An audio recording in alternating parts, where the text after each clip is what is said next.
everyone. This is the Guru of Inspiration, Michelle Hammond, and I am listening to the Lunchin with Lisa show. Come on in and join me, y'all.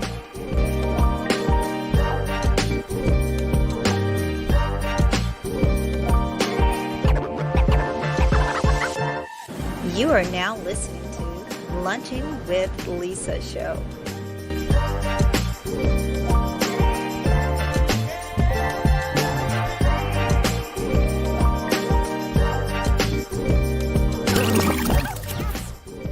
Well, all right. Hey, this is Prince DeJour, and you're listening to the Lunchin with Lisa show. You gotta love it. Hello. Welcome to another episode of Lunchin with Lisa. I'm happy but not happy about some things that we're going to be sharing because we are coming to the end of season 3. So Lunchin with Lisa has been going on for 3 years, and May 11th will be the last show of this season. But that's the sad news. The good news is we have some surprises coming, some announcements that we're going to make, but I have been told that I cannot share until the 11th. I'm kind of freaking out about that because I want to tell y'all so bad, but I'm gonna have to wait on some stuff. So I'm hoping it won't slip out. But I did want to give you some background information about things that I'm working on. And then we're going to talk about our amazing guests. And I'm going to connect them to last week and next week. So first of all, we're celebrating all birthdays in April because I am an April baby. And I had a birthday on April 22nd. So Taurus Nation unite. But I also have a grandbaby who's on the 25th, and my daughter is actually on the 29th. And I have a stepson that's on the 1st. My mother's on the 3rd. So yes, there's a whole lot of April going on, a lot of gifts and cake. I think they're trying to get us to share the cakes, but no, one cake for each birthday.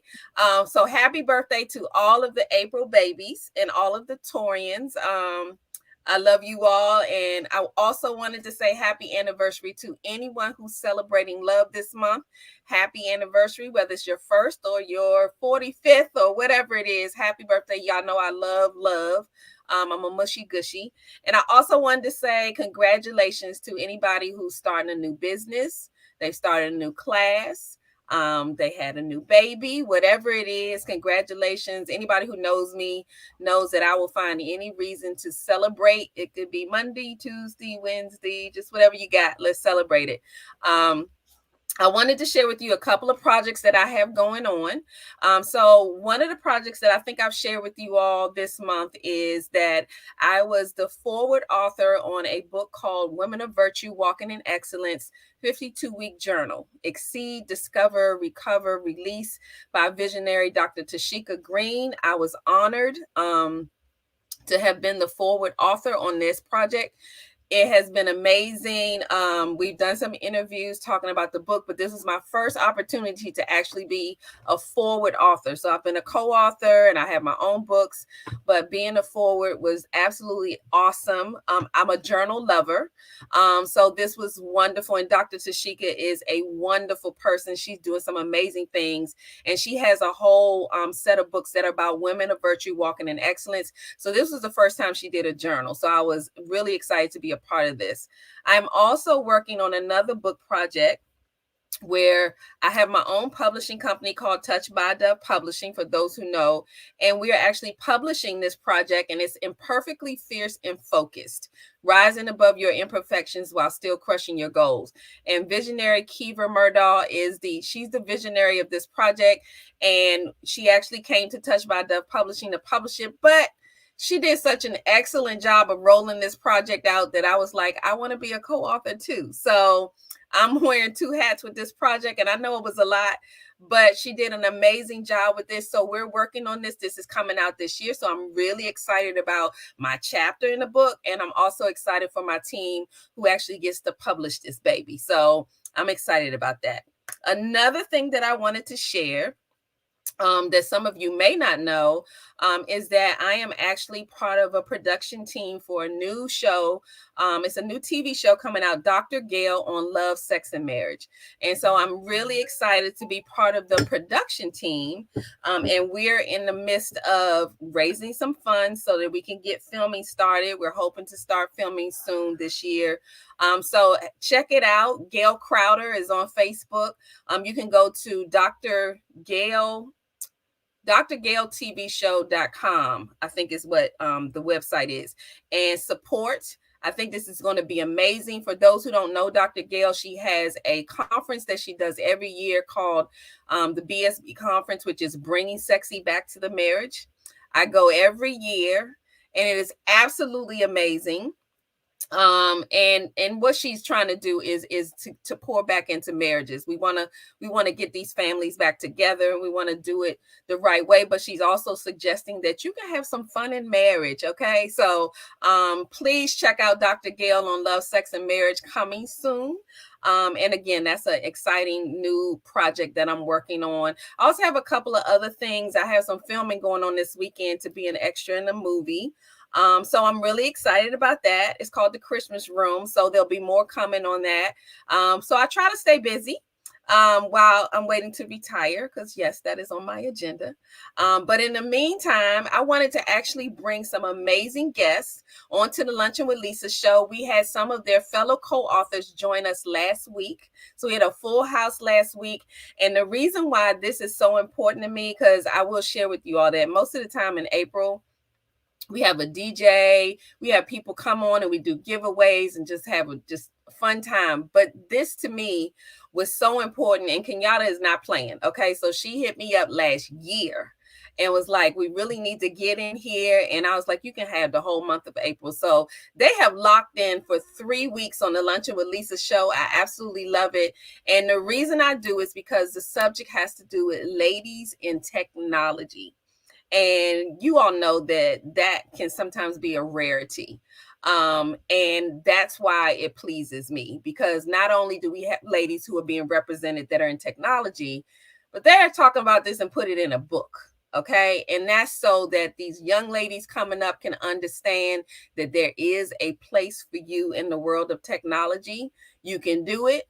And I'm excited to have our guest on to talk about how this can happen, and actually how you got into technology. Because I think there are a lot of young ladies who figure, oh, this is for men, or, it's probably a hard space to be in at times. So you have to be strong-willed and just kind of demand your space. And so I just applaud you all for even going into that area. So I want to introduce everyone. Actually, I want you to introduce yourselves. So I'm going to go around, and I'm going to start with you, Soledad, and tell us who you are. Tell us how you got connected with Kenyatta, and what made you want to be a part of this book project. Yeah, so my name is Soledad Banner. I'm also a Taurus. My birthday's tomorrow. Happy birthday! Thank you. I'm a business intelligence analyst right now, but I've been in tech for quite a few years, in varying degrees, with many different hats. Last year, I decided that I really needed to focus on not just my career, but I've got a 12-year-old daughter, and I wanted to show her kind of what her options are. A lot of people used to tell me that they didn't know what my job was. Like, they knew I kind of did something having to do with math and statistics and data, but no one could really explain what my job was. So I realized that meant that I wasn't out there. I wasn't putting face out there. A lot of people in my life didn't know that I used to be an undocumented student, didn't know that I'm a domestic violence survivor, didn't know that just obtaining an education came really difficult for me as an undocumented student before DACA came about. So I thought, well, in order to get out there, I've got to start networking and finding friends and finding my tribe and my group and my support system. So I joined as many groups as I possibly could that were geared towards women in the industry. Mm-hmm. And I think that's eventually I found a post from Kenyatta that said, we're thinking about doing an anthology.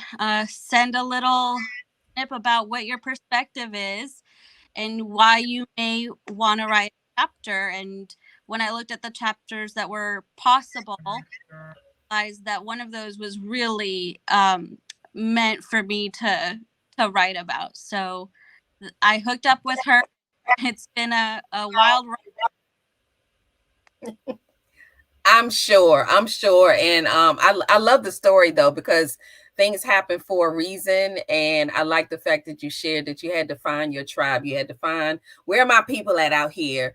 And then voila, something happens. And not only do you connect with them, because I mean, you all know, if I'm saying I'm a publisher and I'm a writer, I just think it's so important to capture your story in words. It's permanent, and it's legacy to me. So this is huge. So I just say that I thank you all for being brave enough, because sometimes this can be a scary process to go through. It's not all fun and glamour all the time. It's work. You're pouring your soul out into these pages. So thank you for connecting with Kenyatta. She's amazing. And I'm going to meet some of your other fellow co-authors tonight. So let's start with, is it Dr. Danette? Dr. Danette, tell us a little bit the same question, like how did you connect with Kenyatta and why did you want to be a part of this book project? Yeah, absolutely. There is a Black Women in Tech group on Facebook, so I definitely want to plug that group for folks that are unaware that that group exists. That space exists for Black women who are in tech or interested in tech. There is a Facebook group, and I believe she posted in that group, and I was like, oh my goodness! I was like, this is amazing, considering my background is in academia. I completed my dissertation. I've done a lot of research. I like to do writing. And so when the opportunity was presented, I was like, this is amazing. Prior to transitioning into tech, I actually spent 10 years working in higher education, working with underrepresented students, undocumented students, and tracking their matriculation outcomes at four-year research institutions. And so absolutely loved my time in education. However, I felt like it was short-lived, and I felt like I wasn't growing enough, and I could be doing a lot of different things. And so I felt my inner self telling me I can do more, I can be more, and like, what's holding you back? And so I think for me, it was the fear of the unknown, knowing that I kind of grew up in this area of academia and wasn't sure what the possibilities were that existed outside of that. I was very fortunate because of my proximity to Silicon Valley. I kind of went to a few networking events, also knew some people who worked at like Google and Facebook and Amazon. I just started to like set up coffee chats and have conversations with them. And I realized that I had transferable skills, even as someone who comes from a non-traditional background, also non-technical, and understood that there were roles for me that were in tech outside of like your engineering, your product designers, and things of that nature. And so I was able to transition to HR people roles. So I've held a few roles in the talent acquisition space. And right now I serve as a people practices partner at Earnin, which is a fintech startup. And so super excited to share my experience with making the transition into tech. And for folks who are in government, nonprofit, education, who are thinking about making the transition and understanding what the possibilities that do exist. So super excited to just share my experience in my chapter and let people know that it's possible. I love it. I'm already seeing the connection between you and Soledad just from you talking. And that's the beauty of collaborations. I've been on several, and it's amazing how, you don't know people, you end up in this same project, and then you start to see why you all ended up in the same space. It can be a little weird at times, but you're like, okay, I see what's going on here. But I love that. And that you actually kind of tapped into what they talk about, and that people assume that they know what a technology area is. And I was enlightened last week because I didn't even think about technology and fashion or technology. I wasn't even thinking that way because that's how we think. And I think that was what I liked about what you all are doing too, because it opens other people's eyes to say, oh, okay, I like doing that, so maybe I can do that. And in the technology world, So yeah, I'm seeing the connection already. So I'm sure that there'll be an additional connection tonight with the ladies. So I wanted to introduce Angel. Hi, everybody. Hey, tell us about how you got connected to these ladies in Kenyatta and why this book project. Definitely. I'm Angel Johnson. I'm originally from Philadelphia. I've been in the DC area for almost 14 years. And I have been in technology for almost 25 years. It's crazy to say. I started out as a baby. Um, but yeah, I love technology, and so I speak on quite a bit of panels. I'm an extrovert, so I'm always looking to go on and on about technology. And actually, I was on a speaking panel at a conference with Kenyatta many years ago, and so randomly she reached out. We had a really good rapport. We would always follow each other on LinkedIn, giving thumbs up whenever one of us was doing something. And so it was very fitting for me to accept the challenge. I had never thought about writing in an anthology. And so when she presented the idea, I was super stoked. I have been a minority in technology for all of my career. I've been always surrounded by men of all races, but not women. And so in most of my meetings or most of my teams that I've led, I've been the only woman and definitely the only Black woman in a lot of spaces and a lot of companies. And so it's always super important to me to share my story because, growing up in Philadelphia, there were not a lot of people, and I graduated from Temple University undergrad, which is also in Philadelphia. There were not a ton of brown girls who were majoring in computer information systems. And so, it got to be a very lonely road. And I wanted, now it is getting a little bit more popular, but still, 25 years later, the needle hasn't necessarily moved a ton. And so I've always done my best to share my story because you never know who's listening, you never know who's watching. And so, if those little brown girls just like me see someone that says, you know what, I recognize her, or I am her. And so it's always super important. My topic is actually on interviewing and negotiating in the anthology. And it's a topic that's been so near and dear to my heart. I'm sure it's no secret that women are the ones that are not negotiating salaries. Technology is a very lucrative field. And so for women not to negotiate is just breaks my heart.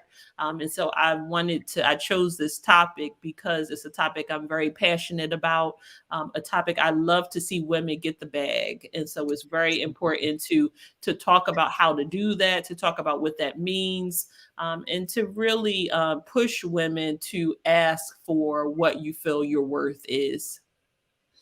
I think that's powerful, not just in the area of technology, but just in life, because it's true that we don't learn how to negotiate for ourselves. And even now for me in business and in life and all my 55 years, I struggle in that area of, I don't know, you know your worth, but it's kind of like we're scared to verbalize that to other people because they might not agree, when it's like, are you crazy? Like, if you know your worth, all of that other stuff doesn't matter. But I do realize that is a blockage for women in general, I think. So I like that you're touching base on that, because I think we don't talk about that enough either.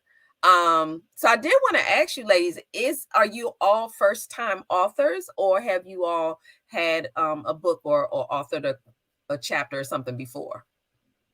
I am first time. First time. Okay. I'm also first time. Your first time too. What about you, Dr. Danette?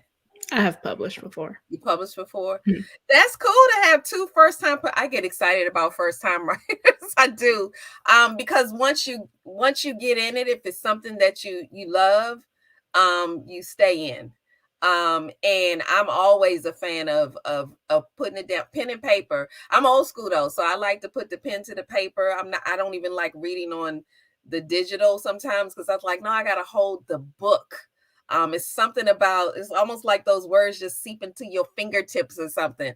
But I love what you ladies are doing. So I wanted to ask each of you, and we'll go around again. So tell me why technology was an area that you, because it is a field that a lot of women don't go into. I remember I talked to my kids or other young people about technology. For me was, and I love technology. I was a little scared of it, but I was so curious about how things work on that computer screen. But I said, well, back in my day, and I'm aging myself, but I'm proud of my 55 years. But when we pushed F5, we got a kaleidoscope on our screen, and that was like big time. Okay.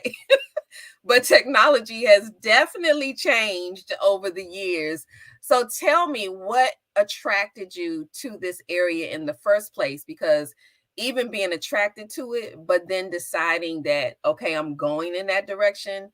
What made you stay in that?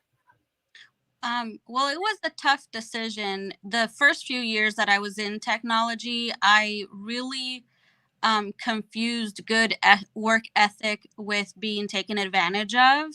So Hmm. I thought, if I just work hard enough, somebody will notice. And it didn't happen for me. Like, you don't just get plucked out because you do good work. Um, Right. so it was difficult for me to stay in technology. But what attracted me to technology is, I had heard one time somebody say, every company is a data company, and um, data is how we come up with insights and change people's minds and lead our leaders to decisions, right? So if you're the storyteller, you're essentially giving the options of which decisions need to be made. um, but I think that here in the last, I don't know, decade, Mhm. every company has switched from being a data company to being a tech company. If your company isn't in tech, your company is going to be left behind. Mhm. No matter what you're selling, every business has to become a tech business. And so I just thought that that's where the longevity was going to be. It's what I'm good at.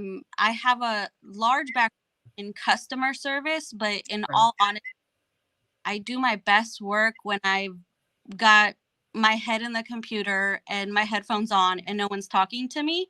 So I kind of fit really well with other data analysts and other data scientists, that really don't want to be bothered and work really well without supervision. And so once I found my groove, I found success, and that's why I've stuck with it. I love that. I love that. So you're like, I don't need friends. I need my keyboard. Because you focused in that, and doing something that you love to do is a wonderful thing. And the fact that it's in technology, I have a couple of friends who are engineers. And when I say, most people who are in that area or that field, they absolutely love what they do. They can't see life any other way. You rarely run into somebody in in the area of technology. It's like, oh, I really don't want to do this. They're just all in. So, Dr. Danette, tell us a little bit about what made you, and you told us a little bit about it, but why stay in technology? Because it can be challenging. Yeah, absolutely. I talk about in my chapter, which is called Thriving Beyond Our Fears, about taking a coding class when I was in high school. I think it was like an HTML coding Oh class. So this yeah, was a like, long time ago. Yeah, long time. and it was like, I don't know, 6 to 8 week program. And I think I did like the first 3 or 4 weeks. And I told my mom, I said, Mom, I cannot go back to this class. It is horrible. I do not. And they actually paid the students, because Oh wow. this was actually a program on the south side of Chicago called After School Matters. And it was a program where they actually pay students to go to these programs after school and learn a skill. And I was like so excited because I wanted to make additional money aside from being a student. And so I was like, and I get paid to like learn a skill. But it was horrible. I knew from that point that I was not going to touch, being a software engineer or, anything related to a technical role. And so for me, fast forward, going through, getting my master's, doing a lot of like reading, writing, and research, working in higher education. I was fortunate enough to, in my proximity to Silicon Valley, I was fortunate enough to be exposed to people who were in tech but did not hold a technical role. And it helped me to understand that my skill set as an educator was also very relevant to tech. And I think for me, I think the reason why I'm in tech and the reason why I also founded my one-stop shop consultancy called Thrive Limitlessly is because I want to, as I continue to climb, I want to bring other people forward and let folks know who are in government, who are in education, who are in nonprofit, that this is possible, right? And so that's really what I talk about in my chapter. And I kind of break down a few steps about how I made the transition. For me too, considering my background in education, it was very important for me that I align myself to mission-based tech companies as well. And so I've worked at companies like Lyft, Coursera, and now at Earn It. And these companies are centered around their mission and providing access to a particular service. So when you think about Lyft's mission, access to transportation, when you think about Coursera, their mission is to provide online access to like education and skills. And now when you think about Earn It, right, they're trying to reimagine the way that people think about money, and folks who need money, right, they're providing access to money when they need it, right? And so for me, I've been very intentional about my path in tech and what types of companies I'm working at, considering my background and what I'm passionate about, which is leveling the playing field for people who look like me and come from places where I come from, which is in the inner city of Chicago. And so that's why I'm in tech, because I want to show people what's possible. Y'all making me proud. Look, I'm now part of me is thinking, why did you shy away from, but I did. I will admit I shied away from technology because I knew it was very competitive. And I was an English major, so I didn't like numbers. It's funny, my mother's a chemist, but I didn't want anything to do with, I was just like, no, give me words all day long. I can talk and write. Oh yeah, I can talk you right into that math problem, but working with those numbers, I could do it. I just didn't have a love for it. But when technology hit and computers and things, I was kind of like, I kind of like it, but I'm scared of it. So I love being webmaster. And when you mentioned HTML, I thought about Dreamweaver, and oh my gosh, I thought I was doing something back then. But I like the fact that you all are doing this because, and I will say, being a Gen X, that we were warned that, the world was changing, and yeah, that typewriter that we love to peck on, that's going away from here. And I just think that we pushed against it because we were just scared of what it meant. And even now I've talked to, people older than me, and this phone, these phones and the advancement of technology with these cell phones. And they're like, look, I just want something that makes a call. So I think they're just kind of intimidated. But once you start to learn some of this technology, it's like, that's pretty cool. So you want to learn more. It just kind of pulls you in. Angel, tell us a little bit about why technology. Yeah, it's an interesting question. So at Temple, I started out as a business administration major, and I took a few computer classes, and I really enjoyed it. And I was like, oh, okay, yeah, I'm going to switch my major. I had no idea, and I swear to everybody, I had no idea that it was going to be lucrative. I really didn't. I just was following, my heart. I've always been like strong intuition. And I was like, oh, okay, yeah, you're enjoying this. That's how it started out for me. But I did hit a crossroad. I had a programming class that was C++ programming, and it really kicked my butt. I mean, I just could not master it. It was very challenging for me. And the chair of the department at the time told me, you're struggling with this. You really should just change your major. And I was like, clutch my pearls moment. Like, I was so offended and hurt all at the same time, because I was like, who tells a 19-year-old just give up and change your major? Right. I was like, I mean, I came out of there, I was tearing up, he trying not to cry. But my feelings were so hurt. And I remember, and I talk about this often. You have to have a tribe around you that loves you, that supports you. And so I went to my tribe, and my tribe was like, girl, just take it with another instructor. And I was like, oh, that's good thinking. And so I found a woman who was very kind and very loving and was like, you can get this. Yeah, let's just go slow. Exactly. C++, Henrietta. It was, a bear. And so took it with the woman instructor, kind. I still didn't get an A, but I did pass. And so that was the check mark that I needed. And so oddly enough, and this is why you always need to speak life into students, because that was the only computer class I ever had problems with. All my other classes, I did really well. Wind up landing an internship through En-ROADS. Shout out to En-ROADS. Through En-ROADS, who helped me get an internship at GE Capital, and that was life changing.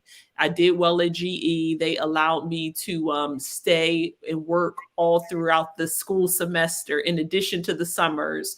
So by the time I graduated, I had years of work experience in the tech field.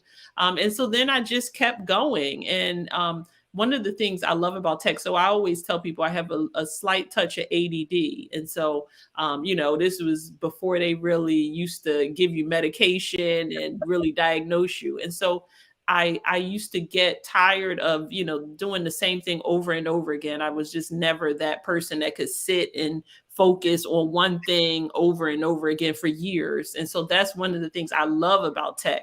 It embraces me and my personality style.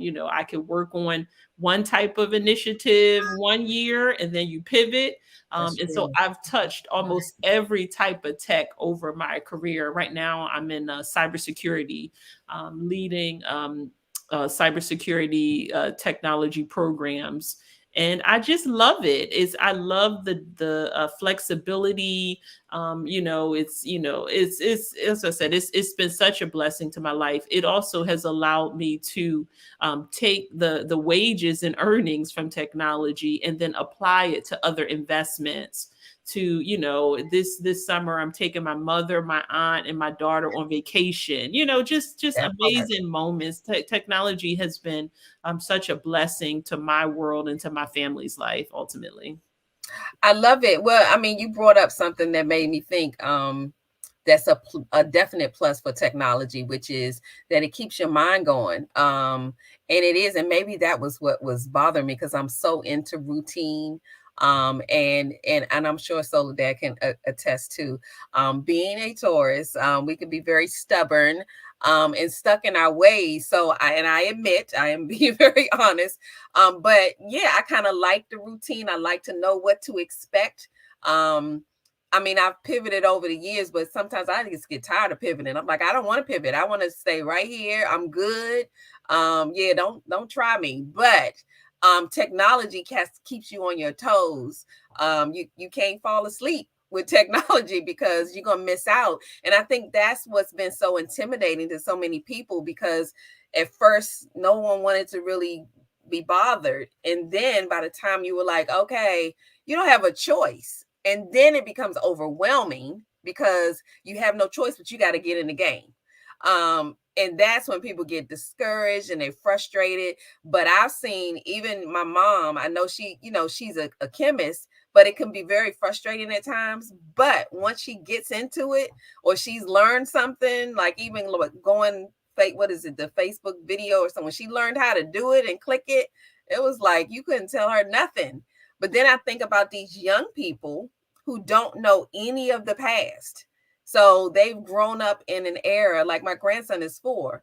All he knows is all of this wonderful technology. I mean, he learned the password on his little iPad or whatever he has, like one time, maybe twice.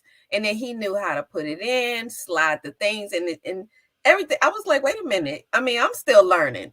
So your minds are just going all the time. So let me ask you all, And then we're going to take a break, and I'm going to tell you about another event that I have coming up. But I wanted to ask you all, so what would you tell a young woman? I don't even want to stick it just to young women, but just young people in general, because I think it's important that young people make these kind of decisions early on. Because I will tell you, you wait too late, and then it becomes a bigger challenge for you. But what would you tell a young person who's thinking about it, but they're kind of they're on the fence, like they're not sure they want to do this, they're scared, nervous?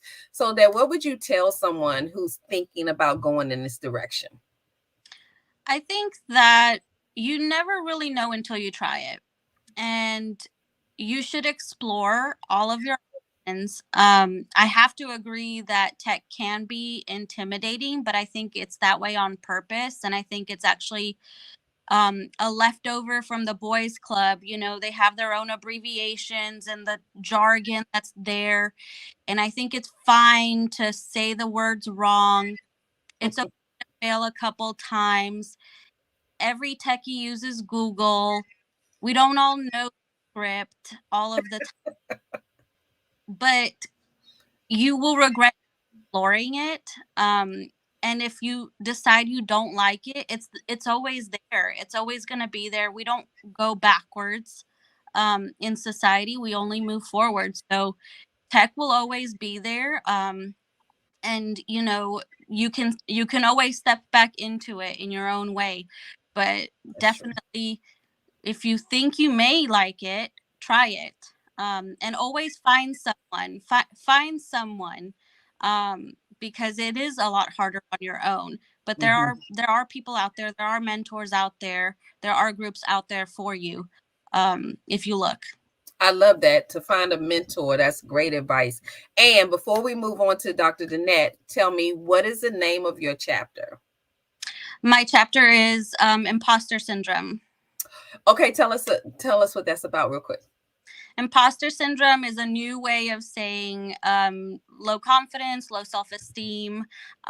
Women, especially women in the tech industry, tend to suffer more from this low confidence that comes basically from company culture, which is largely geared towards men. When you walk into a space and you know that that space is meant for a man, but you're in there, it can lower your confidence and give you this imposter syndrome that makes you doubt whether or not you deserve to be there. Wow. Well, they talked about that last week too. So I'm glad that you brought that, because that is very true. Probably happens a lot. So yeah, I think that, okay. I love the title too. I love that. So Dr. Danette, what's the name? I think you told us, but tell us what the name of your chapter is. And yeah.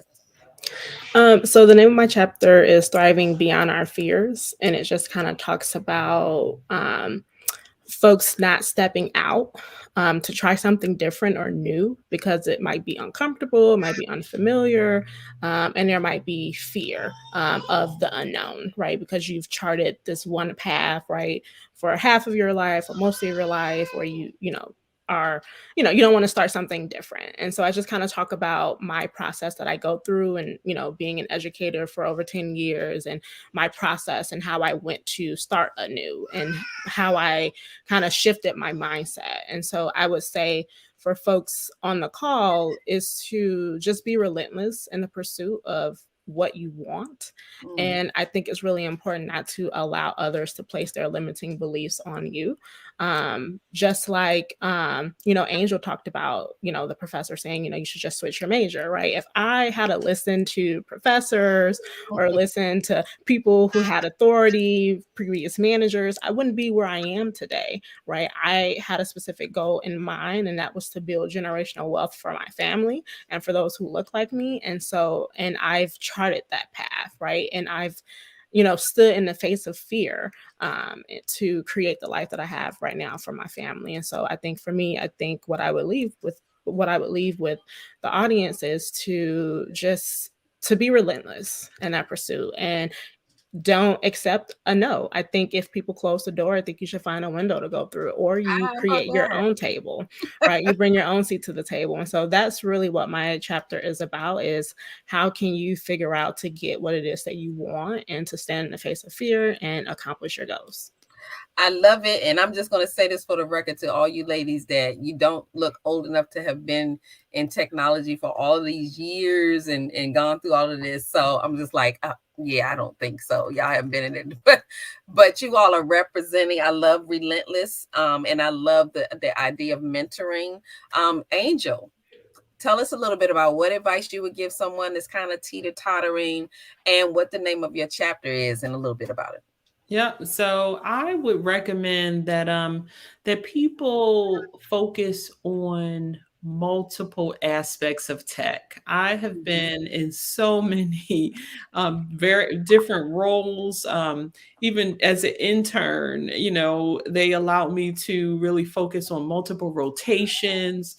I mean, tech is a little different than most fields where you're not stuck. It's like, Mhm. okay, I'm not interested in doing this over here. This over here is another option. There's so many options, from infrastructure to cybersecurity to project management to, Right. instructional design. I mean, it's such a vast area, and you are able to figure out what works best for you. And, Mhm. I highly recommend, if you aren't feeling 2 to 3 different, types of technology, pivot into try 2 other ones.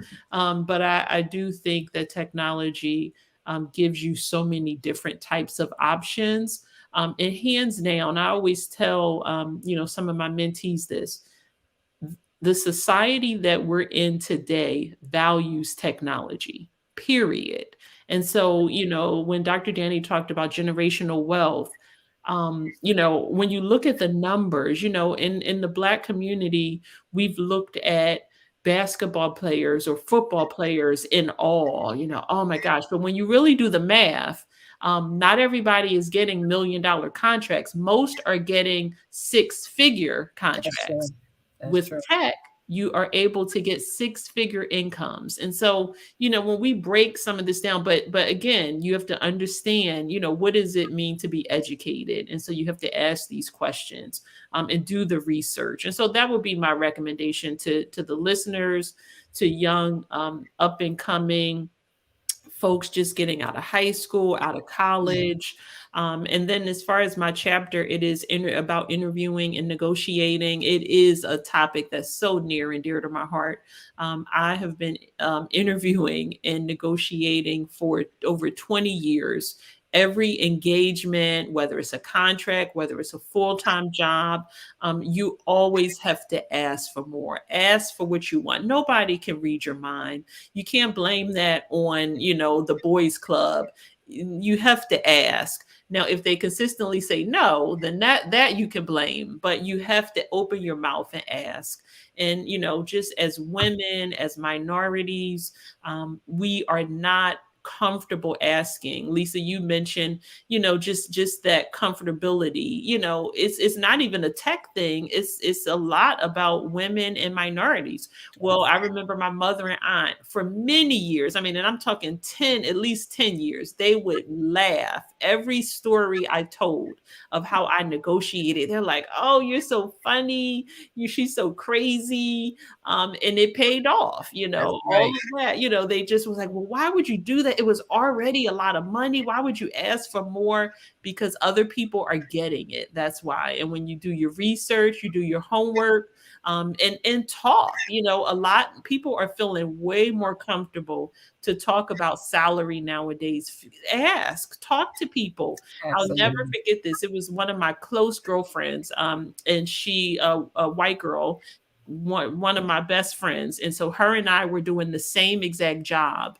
And I asked her what she was getting paid. Lisa, I almost fell off of my seat when she told me the number, her salary of what she was getting paid. It was probably 15,000, 20,000 more than what I was getting paid doing the same exact job. And that was, one of those humbling moments that I said, that'll never happen again. And, I had tried to negotiate, but I didn't push. Again, it was a lot of money. And I was grateful for it, but going forward, I said that won't happen again. And so we have to open our mouths and ask for what we want. No one's going to be your mind reader. It's no one's fault. You have to ask. Sometimes they say no, but most often they say yes. Absolutely. When you all were talking, it made me think about because I was on the STEM committee. I actually graduated from HD Woodson in Washington, D.C. Love my Warriors to death. Yes, we still are friends. We old and still love each other. But I was actually with the STEM program over at HD Woodson, and I really had a good time with some of the mock interviews that we had to do for these young people when they were interviewing to go to companies like Accenture and all these companies out there. And I think young people don't realize that it starts from, the moment that you sit in front of somebody, you're negotiating who you are, why you belong in the room, why you should be chosen for this internship. You haven't worked in that area yet. You might not have even touched on what they're doing, but the negotiating is how you get people to realize that I'm capable. I can do what you're asking me to do. So I like that because I've always kind of grown up with the attitude of I respect people in their positions, but I never enter a space now. I can't say I was always there, but as I got older, I never enter a space where I believe I can't do what you do. It's just that you happen to be there and I happen to be here and we earn different things, but I'm capable of sitting in that chair too. So it should be a mutual respect. And I think that ladies in technology, young people in technology have that extra. I know what I'm doing. Okay. And I know nobody in this room looks like me, but when you know what you know, nobody can rock you. So I really appreciate having you ladies come on. Like I said, we met some of your co-authors last week, and we have a couple more coming on next week. So this has been absolutely amazing. What I'm going to do, we're going to take a little minute to talk about a project that I have coming up, and then we're going to kind of double back so you can tell everybody how they can get in contact with you, stay connected with you so they can get their copy. And I'm sure this is the beginning of many to come with Ladies in Tech. But I wanted to shout out to you all because I don't know if you all know that I have a book called The Power of Shut Up. So that was my baby. I wrote that book in 2019, and because I like to do things a little differently, I know sometimes people do wonderful things to bring in their 50th year. I decided that I wanted to end my 50th year doing something amazing. So I had gone through some situations where my mouth was a problem. And at first we don't admit that. But once I did, and someone actually told me to shut up, but I knew it was coming from a loving place eventually. Then I decided, okay, let me try this silence thing. Because once you learn, especially ladies, once we've learned that we have a voice, then the first thing we want to do is use it.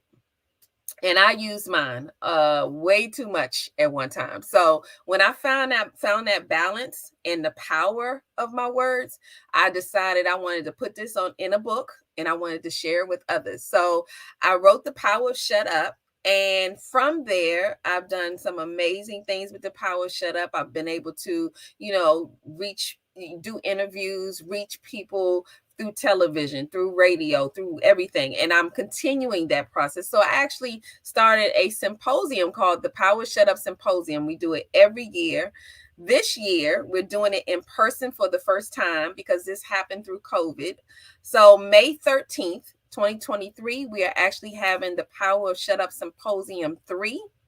And the subtitle is "It's Time to Burn Those Petty Files." We really got to get out of our feelings, be okay with being quiet. And really what the Power Shut Up is not about taking your voice away, is actually trying to show people how to use their voice. So we have on May 13th, we have some amazing speakers that are going to be joining us. You may know some of them, you may not, but we have Donnie B Got the Beats. He's a music producer that's coming from LA. So he will be here because the event is going to be in the DMV area. We have Dr. Tanoa Hampton, who is amazing. We have Nigel D. Birch. I don't know if you are familiar with him, but he has some amazing poetry and pieces out there on Spotify, Apple, Google Podcasts, all that kind of stuff. So he's going to be here. He's coming from Canada to be with us. We have Victoria M. Holland, who is a master coach. She's coming from North Carolina. We have Dr. Derek Prince DeJour. If you have heard of him on, I think it's on, he comes on Sundays on 92.7, 102.3. He's a radio personality there. He has been on the panel all 3 years. He's coming back with us. And then Dana Hutchinson is actually the editor of not only Touched by Dove Publishing, but she's also the editor of Dove Style Magazine, because I didn't share that I have an online magazine called Dove Style Magazine, and she is the editor. So she's coming, and they're going to drop some golden nuggets about the power shut up on your job with your kids. Spiritually, we're just going to dive in and try to teach people we got to tame these tongues. Everybody is so quick to use their freedom of speech, but with freedom of speech comes responsibility. And we just got to do better. We've been real raggedy with our voices for a few years now. And I use the power of shut up to kind of empower people to just do better. We have to be responsible, because what we do, our children mimic. And then we have a whole lot of chaos in the world because everybody has something to say, but nobody's listening. So I'm hoping that you all will come out on May 13th. It's at the Prince George's County Sports and Learning Complex in Landover, Maryland. The tickets are available on Eventbrite. But I do have a special announcement, because we have some amazing entertainment. We're going to have food. We're going to have conversation. And we're going to have some entertainment. I think I've announced a few people. We'll also shout them out again tonight. But we just added an amazing woman. And I'm going to tell you a little bit about her real quick. So she is originally from Washington, D.C. and is celebrated renowned African-American female impressionist. And she's the first. Let me take that back. She's the first renowned African-American female impressionist in the country. Her career in Hollywood is legendary, even though she's not well known. And I'm going to take that back, because she is well known and she is getting her flowers as we speak. The iconic Red Fox recognized her talent early on and signed her to her first exclusive management deal. She is so talented. She has been doing wonderful things in comedy. She's been in comedy for over 50 years. But I'm excited to share that Sylvia will be at the Power of Shut Up Symposium 3. So I want you all to come and check her out. I want you to get your tickets and come check her out. I think it's going to be absolutely amazing.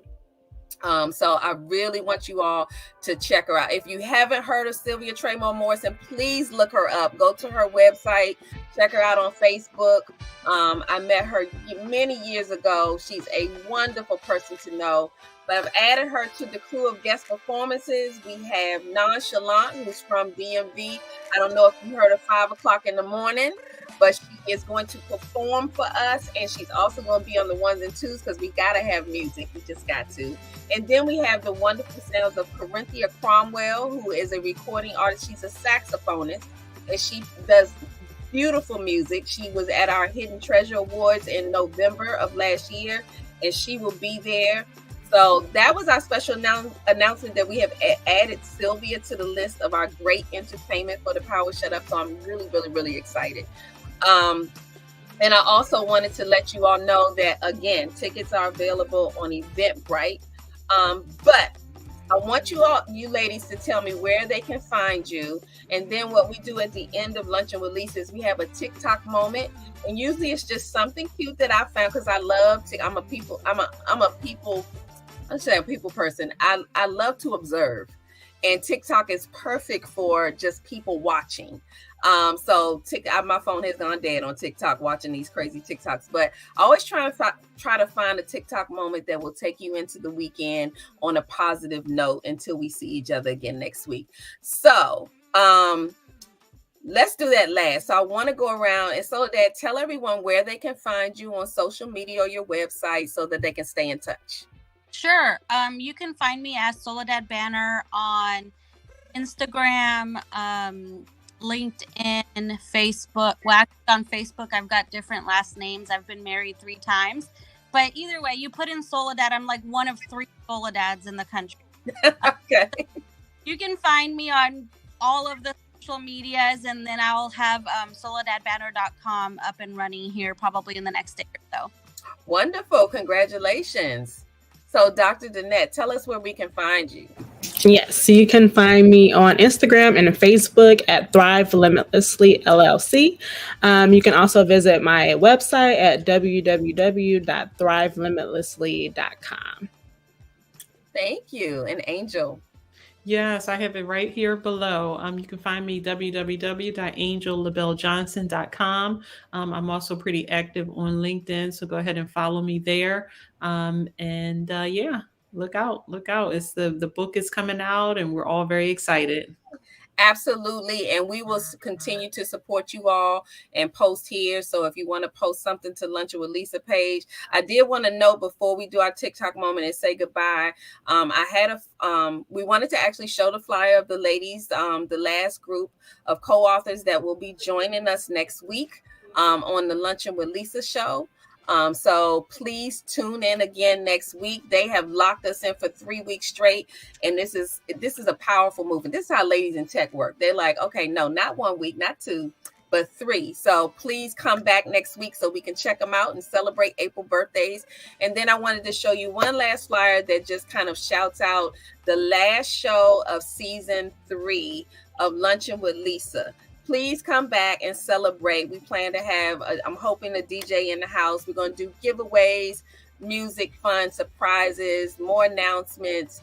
So please come back. We still have some special announcements this year that I cannot. So I wanted to share our TikTok moment, and this is just a little something short and sweet to take you in to next week until we see each other again on Thursday. And then we'll come back and say goodbye. Bless you. Okay. Yeah. Need hugs. Like I said, short and sweet. You need a hug. Sometimes it's just as simple as that. Someone needs a hug, you give it to them, makes their day a little better. So please take that into your weekend. Again, thank you so much for everyone who tuned in, who had comments and shared their congratulations. And you can tune into Lunchin with Lisa almost every Thursday, 7 to 8 p.m. until May 11th. May 11th is the last show. But please come back. We are ending on a great note with the ladies of tech making their mark in the world. And then we're going to come back and celebrate season 3 with some wonderful, great news. So until next week, we will see you. But thank you again for tuning in. And thank you, ladies. This was wonderful. Thank you. Thank you.